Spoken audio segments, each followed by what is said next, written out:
National ഫ്ലാഗിന്റെ കളറിൽ ഇറങ്ങിയിട്ടുള്ള 3 ബസ്സുകൾ പരിചയപ്പെടാം. ഒന്ന് സീറ്ററാണ്, ഒന്ന് സീറ്റർ കം സ്ലീപ്പറാണ്, ഒന്ന് ഫുൾ സ്ലീപ്പറാണ്. ഈ ബസ്സുകളുടെ ഗ്രാഫിക്സ് ഡിസൈൻ ചെയ്തിരിക്കുന്നത് മന്ത്രി ഗണേഷ് കുമാറിന്റെ മകൻ ആദിത്യനും സുഹൃത്ത് അമലുമാണ്.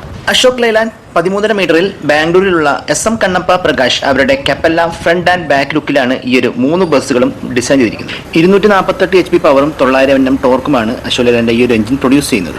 ആദ്യം നമുക്ക് AC സീറ്റർ നോക്കാം. ടോട്ടൽ 50 പുഷ് ബാക്ക് കംഫർട്ടുള്ള സീറ്റുകളാണ് ഇത് ഒരുക്കിയിട്ടുള്ളത്. എല്ലാ സീറ്റിലുമായിട്ടും AC vent, reading lamps, mobile charging port, leg support, hand support കാര്യങ്ങൾ കൊടുത്തിട്ടുണ്ട്.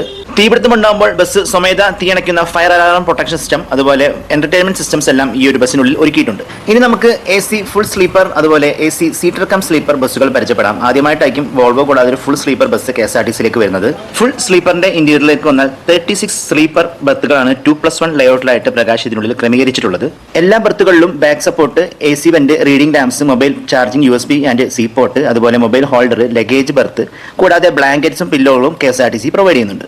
ഇനി സീറ്റർ കം സ്ലീപ്പറിന്റെ ഇന്റീരിയറിലേക്ക് വരികയാണെങ്കിൽ വിഡ്ത്ത് കൂടിയ 36 സീറ്റുകളാണ് 2+1 ലേഔട്ടിലായിട്ട് ഇതിനുള്ളിൽ പ്രകാശ് ക്രമീകരിച്ചിട്ടുള്ളത്. എല്ലാ സീറ്റിലും AC വെന്റ്, റീഡിംഗ് ലാംപ്സ്, അതുപോലെ mobile charging port, leg support എല്ലാം കൊടുത്തിട്ടുണ്ട്. ബർത്തിലേക്ക് നോക്കുകയാണെങ്കിൽ സ്ലീപ്പർ കംഫർട്ടുള്ള 18 ബർത്തുകളാണ് സീറ്റർ കം സ്ലീപ്പറിനുള്ളിൽ പ്രകാശ് ക്രമീകരിച്ചിട്ടുള്ളത്. ഈ ബസ്സുകളെ കുറിച്ചുള്ള ഡീറ്റെയിൽ ആയിട്ടുള്ള റിവ്യൂ നമ്മുടെ ഫേസ്ബുക്ക് പേജിലും യൂട്യൂബ് ചാനലും പോസ്റ്റ് ചെയ്തിട്ടുണ്ട്. കൂടുതൽ അപ്ഡേറ്റ്സിനായി നമ്മുടെ ചാനൽ സബ്സ്ക്രൈബ് ചെയ്യാനും ഫോളോ ചെയ്യാനും മറന്നു പോകരുത്.